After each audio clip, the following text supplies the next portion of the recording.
Hi guys! So, for today's video, ubani ko ninyo kay mamaligi ako og potato twister. So, panunta mo kung unsaon ako siya pagluto and pagbuta og muni-muni. So, gapainit ako ang nagkaha para ibutang na nako ang mantika.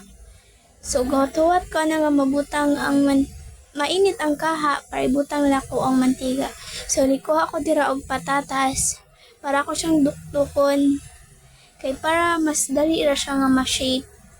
So sige ra nako siya duk-duk hangtod mo taas-taas siya. So ingana na gani okay na.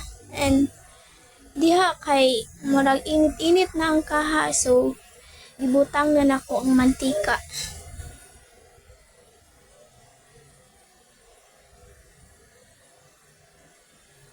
So gidaginot jud nako mantika kay sayang mahal ra bang mantika diri. Ginuta girl. So, ilmana na. So, ilabay na to na siya sa saktong labayanan. So, ato ra na siyang painiton para malunod na nato ang atong potato twister. So, ay nagkuha pa din ko niyag mantika kay kuwang ang mantika. So, akong gidungagan para maglutaw jud ang potato twister para lutong-luto jud. So, naglit ubay-ubay jud ako para kanang makuno jud para maluto jud maayo ang potato twister. So, feeling na ko okay na to. Mana.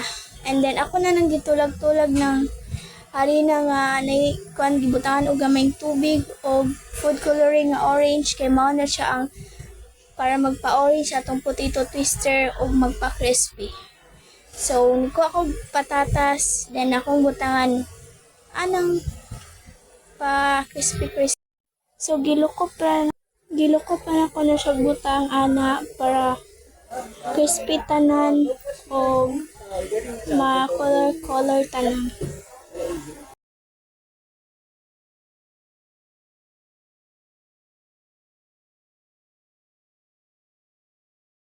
So, nagkuha na sa kublain dira ako na sa tiyang gibutang para sa first na ko nga gibuhat.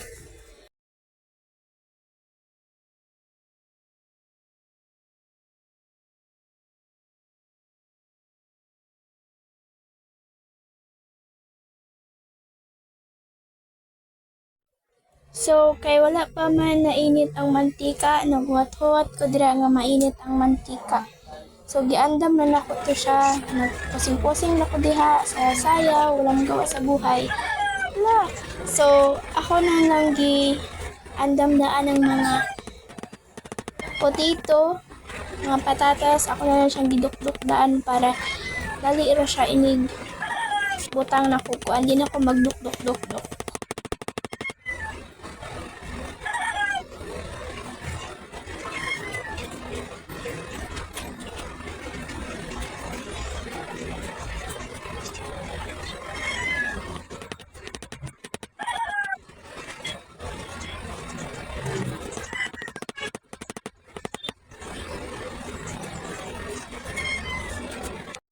So, sige na ko duk-duk-duk-duk, init na ang mantika. So, ilunod na nako ang potato twister nga na ay orange.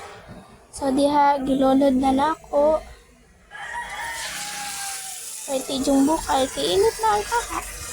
Mantika. So, oto, mora na akong gibuhat ang isa. Mora na ang permin ako buhaton. So, gibuhatan ako nga maluto.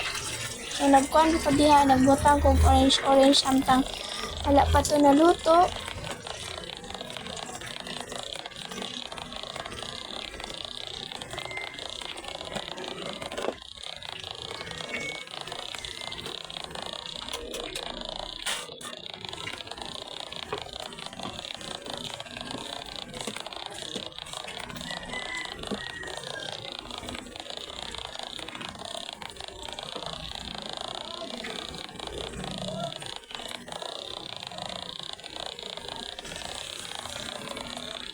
So, huwato na lang nato na nga maluto. So, maghuwat sa ta. So, So, sa sige na to kuwat-kuwat no, naluto na gyud. So, ato na siyang haonon. Ay, crispy na dyan na siya. So, ready na siyang paliton. Waiting na lang ta sa mo palit.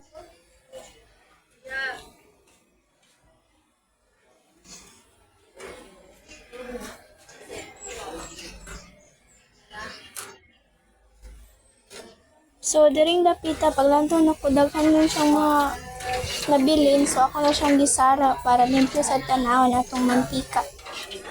So, mauna ni siya, naluto na. So, palit na mo tag 20 ra. Thank you!